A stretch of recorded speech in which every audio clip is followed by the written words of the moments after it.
Okay, we're back for episode, believe it or not, 7, plus the pilot of the Footnotes in Valley History. Nancy, who the heck is that behind you there? Well, we have Grandma Moses right behind me. She came in for a visit. Well, bless her heart, as they say in the South, but she's from the North. Well, she was She's in the from North, but she lived here for almost 20 years, so she was a Shenandoah Valley person at heart too. So, give me the story, man. This is got to be a good one. Okay, well, people our age know who Grandma Moses was because she was all the rage in our youth. They had postage stamps with her pictures, paintings on it. She did very folksy, kind of nostalgic pictures of rural life, and she died in 1961. So you and I were just toddlers, but Right. she was 101 years old when she died. Man, lived a long one. And she had been named the National Woman of the Year and was a friend of presidents and her folk art. I think the thing that really made her folk art go quote unquote viral is that Hallmark cards picked up her art and used it for Christmas cards and things like that. So, yes. But yes, before she was Grandma Moses, she was a farm wife in Augusta County. Really? So how did she was born in New York, right? I mean, that's right. Yeah, and then was she a rural farm person in New York? Was she? That's right. Yeah, she was just lived on a farm and only went to school until the age of 12, and then her job became working for a farm family, as the housekeeper to help raise the children, cook and feed the family and clean the house and do the chores. So did she have kids? Was she married, have kids? Oh yeah. So she worked from the age of 12 till she was 27. And then at that time, it was a rural farm community in upstate New York, kind of the area of Eagle Rock, New York, near Syracuse and that area. And she caught the eye of another farm worker named Thomas Moses. She was Anna Marie Robertson. Okay. And she caught the eye of Thomas, and he eventually proposed. And when she was 27, they got married. And that's what starts the story down here. Okay. And so they moved to the scenic Shenandoah Valley. What happened? Well, okay, so they got married in the fall of 1897. So she was 27 years old. She was born in 1860. And Thomas had always said, when he got married and went out on his own, that he wasn't going to, he didn't like the cold in upstate New York, didn't like the cold winters, and he was going to go south and make his living south. Now his living was, they both knew farming. And so that's what he was going to do. So they got married, and he had a job at managing a horse farm in North Carolina. And so you couldn't just jump on a plane and go to North Carolina. So they got married, and on November 9th in 1887, they caught the train from upstate New York and headed south. An interesting thing was that it was an excursion train, and they thought that they were leaving their farm family and friends behind for good when they got on that train. Turns out that family had kind of tricked them and had booked out the whole car. So it was like a wedding party car all the way to New York City. And then the family turned around and went back, and they headed on south to North Carolina. Okay. So they literally went to the horse farm. Do you know where the No. The story gets more interesting. Okay. So, it's a multi-day excursion from New York City at that point to North Carolina, and train travel at that time, it was dusty and dirty, and you had no air conditioning, no heating in the cars, so you're kind of open to the elements. This was in November, and after a couple of days travel, they were tired. It was the weekend. They didn't really want to travel on a Sunday. They were had been raised in country churches and felt that the Sabbath should be a day of rest. And so they decided to take a weekend of rest. And they arrived on a Friday evening in Stanton on the B&O Railroad. The B&O Railroad doesn't exist anymore, but I have a good picture of it. What's that? I have a good picture of it. So You have a good picture of the it'll B&O go Railroad. it'll go right here, right That's there. okay. We're going to put that up when we get it. So the B&O Railroad came. The depot, which no longer stands, was at the underpass, kind of on the other side of the underpass, so south of the watering can. There's a building there now that has been variously a lawyer's building, a real estate building, but that's kind of where the B&O depot was. So imagine this young couple, newly married, had really the clothes on their back, and each probably had a suitcase, but that's it. They didn't have much. They got off the train. There are a couple big hotels that were in town. The American Hotel was there, big railroad hotels, but they didn't have the money for that. So they started trudging up the hill, basically up the hill next to what's now the Stonewall Jackson Hotel, which wasn't there then. They trudge up the hill. They run into a boy running on the streets and says, "Is there anybody who's renting out rooms, has a boarding house? We need to stay here for the weekend." So the boy points up the hill to the widow Edmonia Bailey's house. And she was renting out rooms to travelers going through to make a little extra money. That house that she lived in turned out to be what is now the Grace Christian school. It was the Fannie Bailey King Library, right across from Shakespeare. So they get a room there. They meet the widow Bailey, and they're tired from the travel, and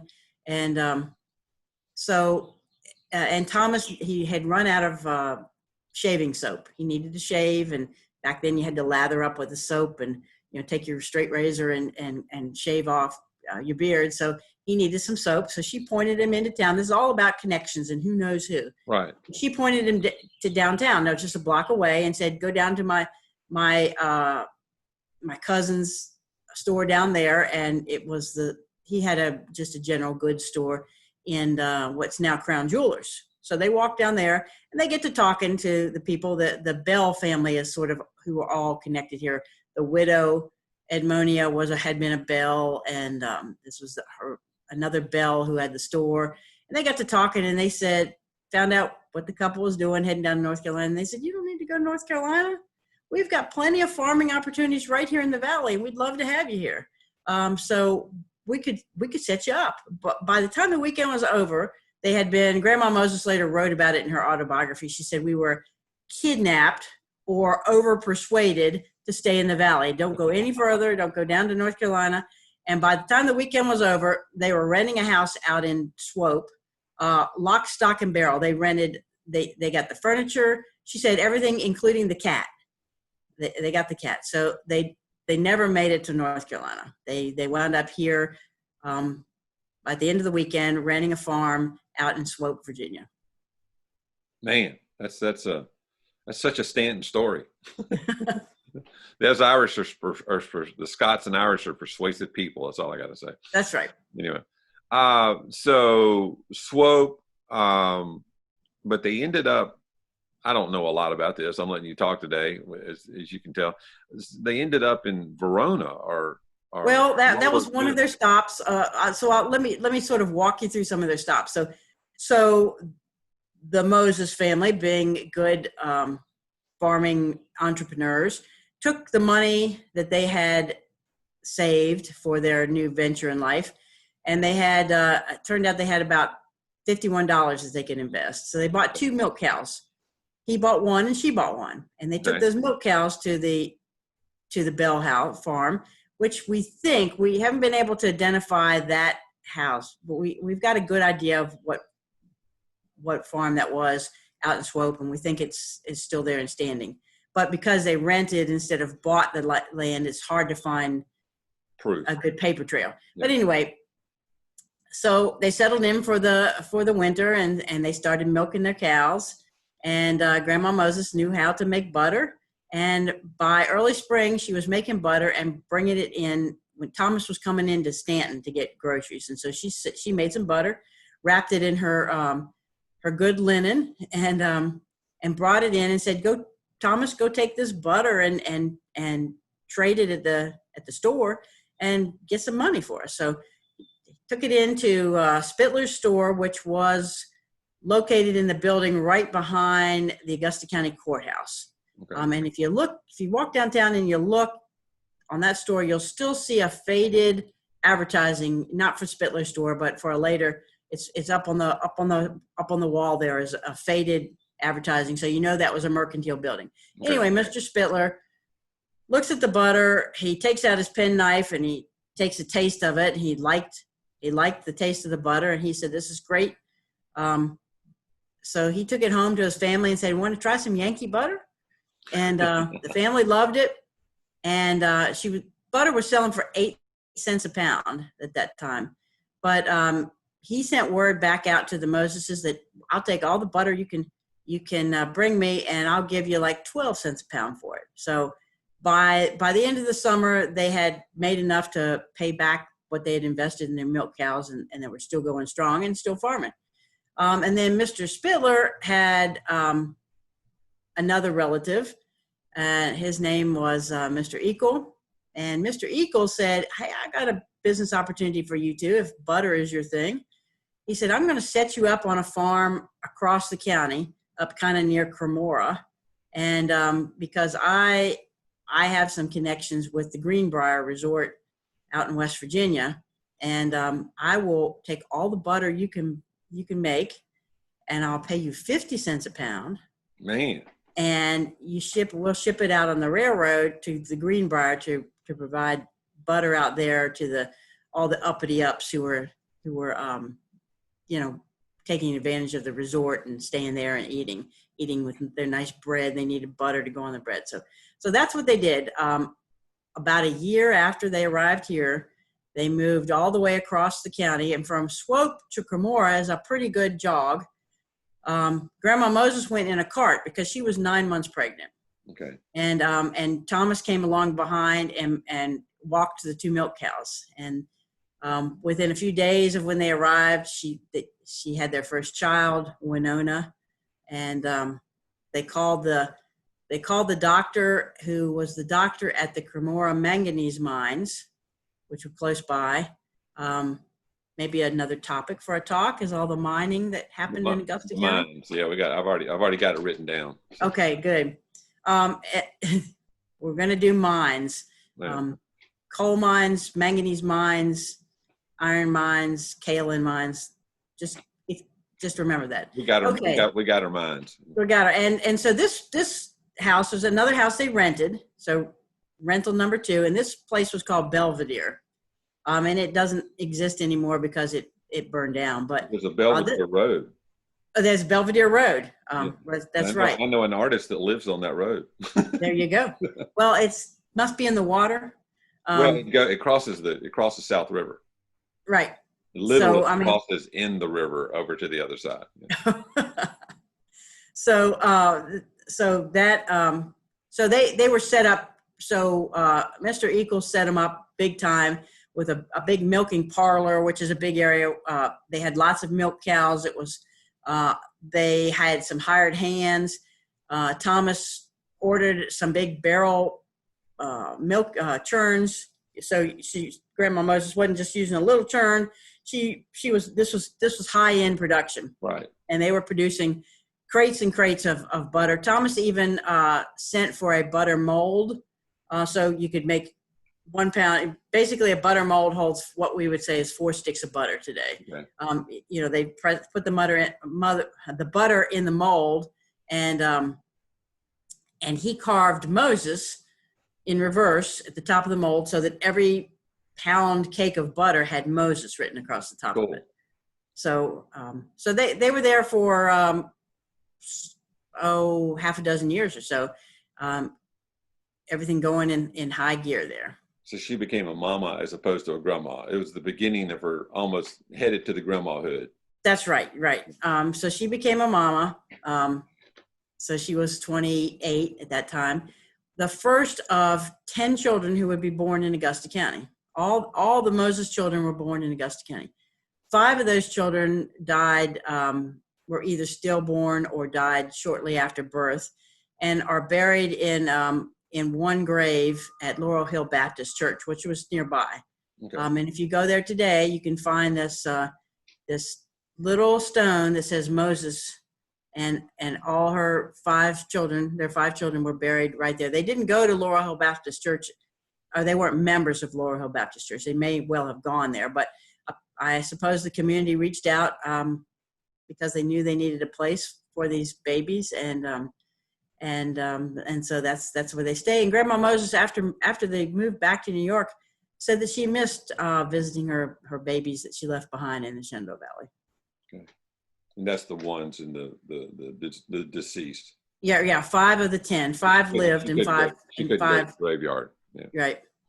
And so that whole arrangement where they were in the butter business big time ended when the landowner died, and the place had some financial distress, so they had to leave Belvedere, and really that was the end of their big butter making business. Okay. Because they moved to another farm that was a little bit closer to Stanton. Is still standing. It was called the Dudley Place, and the Dudley Place didn't have the big butter setup, but they still had milk cows, and Thomas had invested in some milk cows, and they had a couple hired hands, and so they switched from the butter business to the milk business. Okay.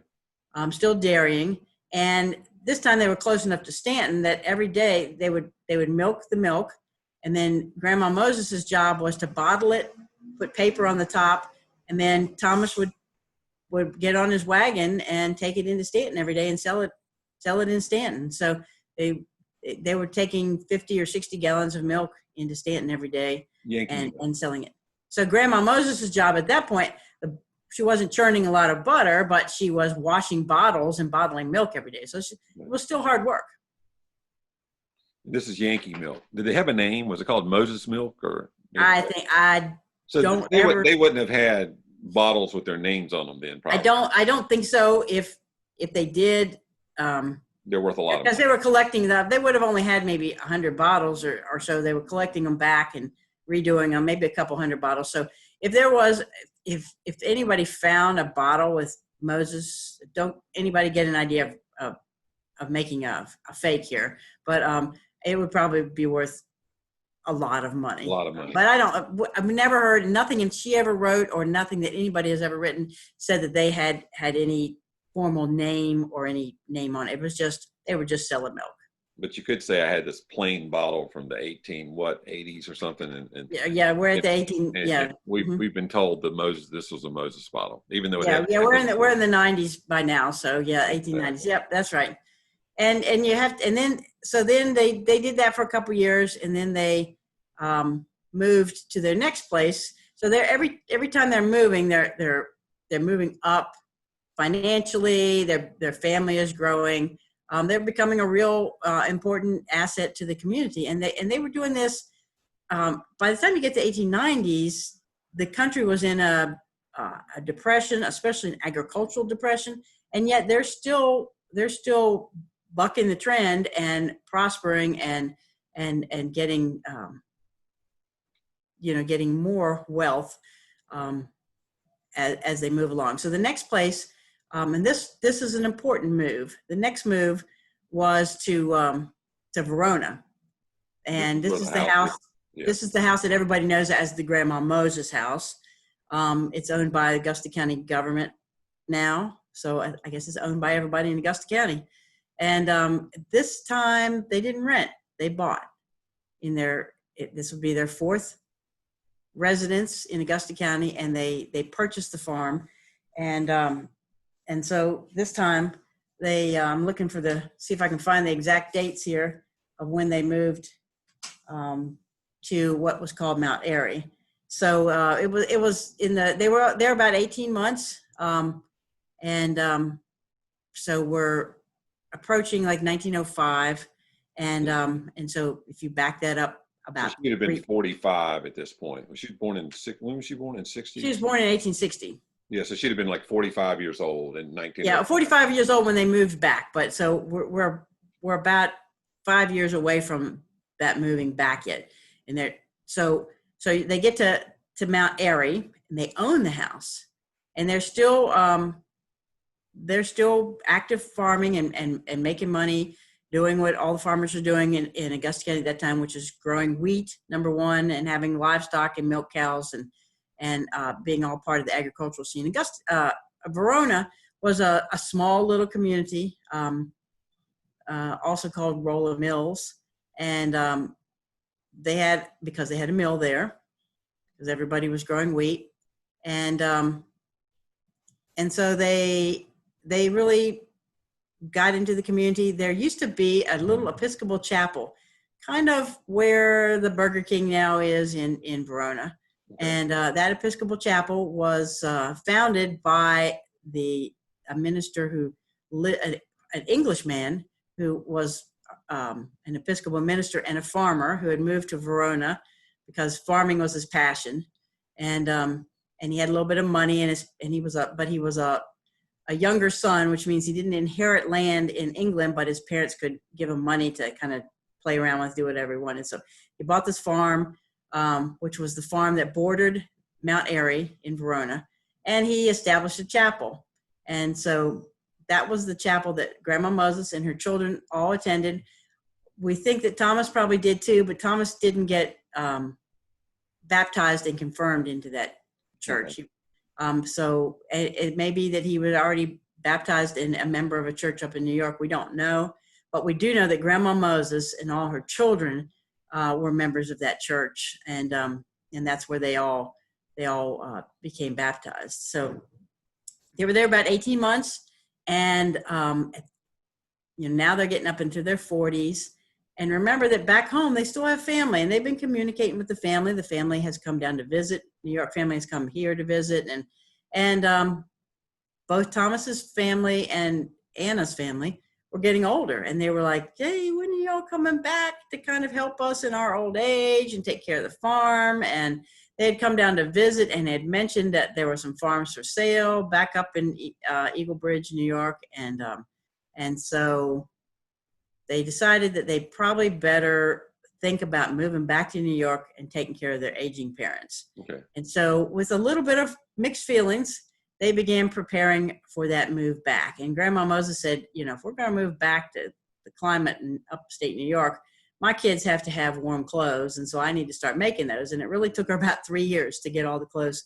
I imagine the kids kept growing though, and maybe she had to keep making things again. But so what they did is they started downsizing. So they sold their farm, Mount Airy, for a considerable profit. I mean, in 18 months, they had turned it around, and during a period of agricultural depression and national depression, they made a big profit, like well over doubling their money for it. Okay. And they moved even closer to Stanton, to a smaller farm that actually shows up on the Hotchkiss maps later on. Well, and as Moses Farm. And so that house would now be in the city of Stanton, but it was on the edge in Augusta County at that time. And it was kind of on the north side. On the north side, kind of off of North Augusta, just beyond maybe where the North Augusta post office is now. If you just keep going north on Route 11 and a little bit west, you're going to run into where there are all houses there now. Right. But that was called Mount Nebo. And they called it Mount Nebo because if you remember in the Bible, Mount Nebo is where Moses went away to. So the Moses family went to Mount Nebo. And now they're like almost in Stanton. So the kids are going to school in Stanton. The family goes downtown and gets their photos taken at at one of the photography studios that proliferated in downtown Stanton. And Grandma Moses, always looking to make a little buck, using her ingenuity, makes a thing that she learned, a recipe that she learned up in New York, but no one had ever heard of here, called potato chips. So she made her potato chips and she walked downtown and sold them on the street corner in downtown Stanton. So these people are just Yankee ingenuity. That's exactly right. Exactly right. But in about 3 years at Mount Nebo, they were ready to go home, and they had the families up there had located a farm for them to buy. So they came with a suitcase each they left on the railroad as well. And this time they had to rent a whole railroad car. Okay. Because they loaded up their piano, their furniture, their milk cow. I don't know that it was the same milk cow, but they loaded up at least one milk cow, family dog, the chickens, and even had a stove that was operating because it was cold on the train car. And that actually almost caused a little accident, because at one point on the trip home, the railroad car, when it was getting off onto a siding, kind of jumped, and the stove tipped over, and it could have caught the straw on fire, and our story wouldn't ever be here today if the family had perished in a fire. But they were able to safely right the stove and stay safe. But they arrived home in, as well-respected, fairly wealthy members of the farming community. And where did they go in New York? They went to a place, like Eagle Bridge, back to the same community that they were from originally. And they settled down there. And they named, their children voted to name the place. So the place in Stanton that they left was Mount Nebo. The place that they wound up in New York was also called Mount Nebo. So that's kind of confusing when you look at her paintings later. The sister city concept may have started from this. Well, maybe that you've got something. Instead of another country, it's another state. You're on to that, but there still is where Moses kind of disappeared to, and so there was the connection of the Moses family going there. But anyway, that was where they stayed for the rest of their life. The children became adults and went off on their own. That very first daughter, Winona, actually wound up going out to California and raising chinchillas. And the others, some stayed locally. One of them, Forrest, the second one who was born, became a pretty good folk artist in his own right. Kind of his style was very much like his mother's style. But at this point, Grandma Moses wasn't painting. She was doing a lot of crewel work, which is needlework, and she did some needlework of the same kind of scenes, nostalgic farm rural scenes that she did later in painting. But she had painted a little bit. She liked to paint as a child. I think her father had given her a few lessons in painting, but there was no formal training at all. And we know that a couple times, she would paint things as presents for people, but it wasn't until she turned 70 and she had a lot of arthritis in her fingers, and the needlework was hard to do. So on her 70th birthday, she decided that she was going to switch the needle for a paintbrush and just start painting those scenes that were in her mind and those memories. And that's when she started painting, when she was 70 years old. Bless her heart. and she just was it immediate success, or just they kind of found her? No, she just painted. So she would she painted on anything. She would take, at one point she took the canvas belts from a threshing machine and, painted canvas did a couple of pictures on that. But she said she wasn't going to do that because she tried to buy some canvas and it was way, expensive. And so there was no way she was going to do that. So she painted on farm boards.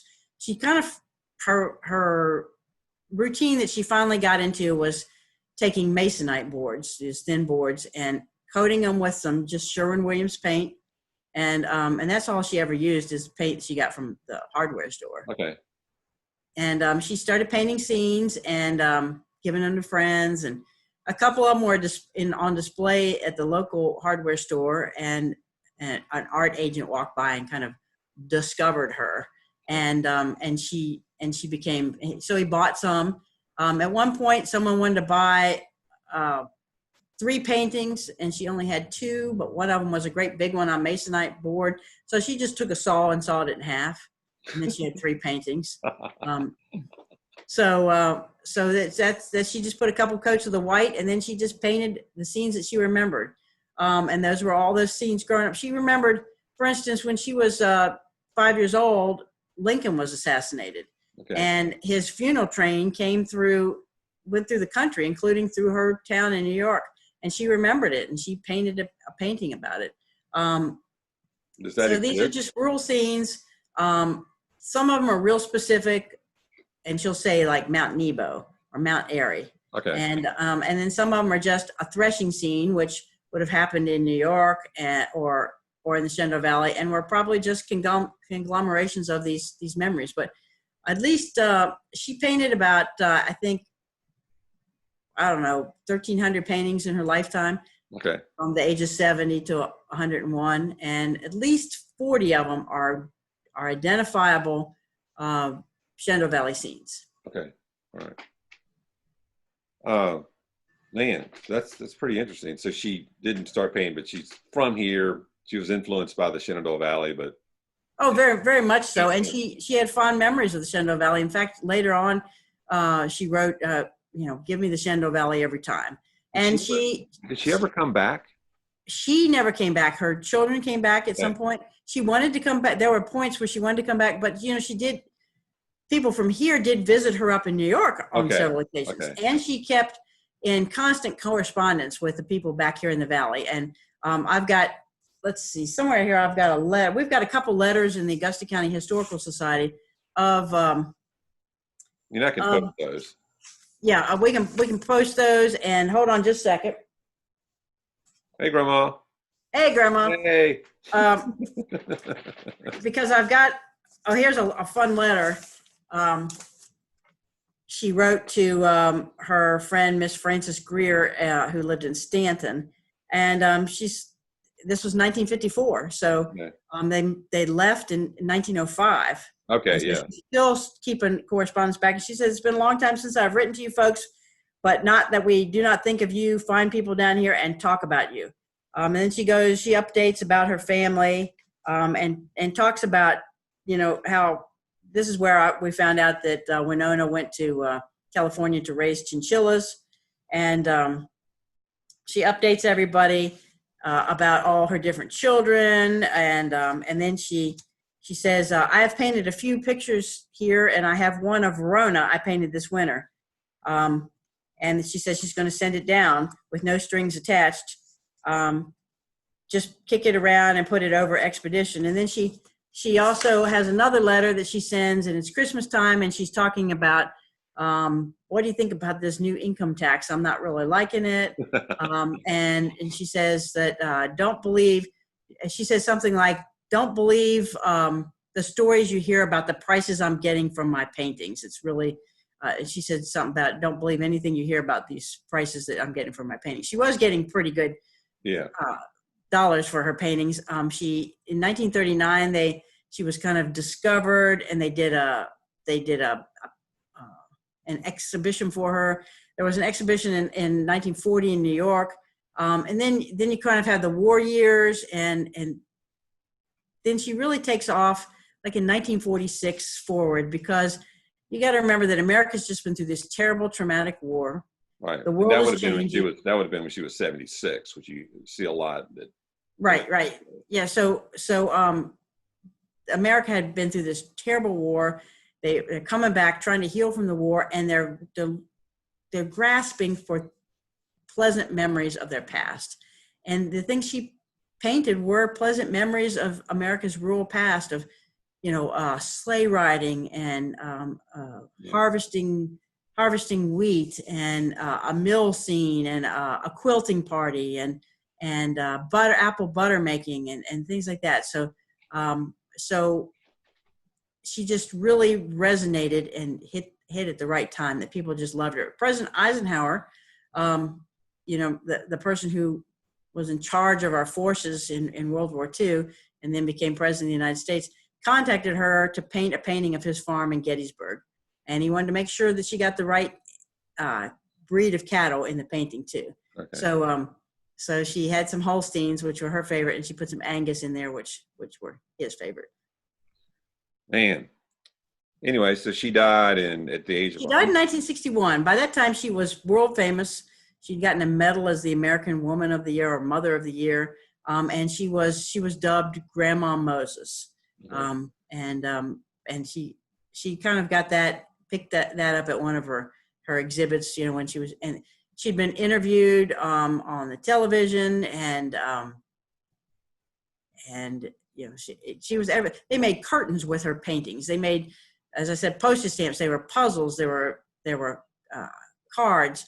Now, if we talk to younger people today and I say Grandma Moses, they have no idea who you're talking about. But here's a funny thing. When I was in the 7th grade, so this would have been the late 60s. So Grandma Moses had been dead less than a decade. We all our English class said, we've got an assignment for you. You have to learn how to write a biography, doing proper research techniques. And then you have to read about it in class and read it to the class. So I chose Grandma Moses as the person to do my biography. Of course you did. Of course I did. Well, who would know that I'd moved down here, and I don't even remember whether I was impressed with the fact that she was from Stanton. I was living in Manassas, but my dad had been my dad had been raised in Stanton. He wasn't born in Stanton. And my grandmother and my great-grandfather still had at the time I was writing this, my great-grandfather still had a business in downtown Stanton. So I can't remember if I was impressed by the fact that, she spent so many years in Stanton and they influenced her or not. But here's the thing about history all being connected. So a few years later, we moved to Stanton. I grew up in Augusta County. Fast forward in time, I get elected to the Augusta County Board of Supervisors in 2007 when I'm chairman of the Board of Supervisors. The Augusta County owned this house, sort of inherited this house that's at the Smith Center complex where the government center is. That was Grandma Moses's house, the only standing house that they owned because Mount Nebo is long gone. So Mount Airy is the only house that's still in existence that the Moses family, that this famous woman owned in Augusta County. It was very formative to her life and her paintings afterward. So there was a great controversy. I don't know if you remember it or not, of what to do with this house. There were some people on the Board of Supervisors who wanted to tear it down. Who shall remain nameless? We won't name them, but you know who you are. And my very first meeting as chairman of the Board of Supervisors for Augusta County, there was a resolution introduced by one of those nameless supervisors to tear down that house at my very first meeting. And so several of us had to think quickly, and we formed a committee of citizens of Augusta County who studied the issue and voted and presented back to the board many months later of the recommendation not to tear it down, but to respect and learn from our heritage and to do the work to put it on the National Register. And so today that house, I'm do a plug for that house for Augusta County. That house is stabilized, preserved, but boarded up in the industrial park for Augusta County. It wants somebody to love it and restore it and bring it back to life. I think Grandma Moses would want that too. And it could be, there are a lot of options for it. It would be a nice little tea room, maybe a place, a meeting center where, say you've got a board meeting that you need from one of the local nearby industries. You could rent some of the rooms there and have some discussions, training sessions, visioning sessions. Maybe do a few little exhibits, around all the walls, some of her paintings, reproduction of her paintings and things like that. It just needs somebody who's creative in the way that Grandma Moses was creative and wants to put a little TLC into this house, and it could be a wonderful little thing. There's a walking trail through the industrial park. It'd be nice to have that trail go by. There's a historic marker there now. We've got a historic marker up of Grandma Moses and commemorating that house and her life here. And so I think she's an important story to tell, and we'd love to have somebody jump up and help us tell it. The Augusta County Historical Society is thinking about doing a driving tour of Augusta County and Stanton, and kind of stopping by some of these places, including the Laurel Hill Baptist Church where her children are buried. Their children are buried. So Maybe you'll Possibilities for the future. maybe be able to ford the creek in your car in your car across the South River from Belvedere. So There you go. all right, Nancy. Well, we need to get out of here because our Zoom time's running out. But everybody wave to Grandma Moses there. Hey, Hey, Grandma. Grandma. Yeah, okay. And this is episode 7 of Footnotes in Valley History, sponsored by Catherine Morse. And if you'd like to sponsor, we're looking for sponsors. Okay, we're going to run this up to 12 shows to start with. All and right. we might do a second season. Who knows? You never know. All right. Have a good one. See ya. Thanks. Take care.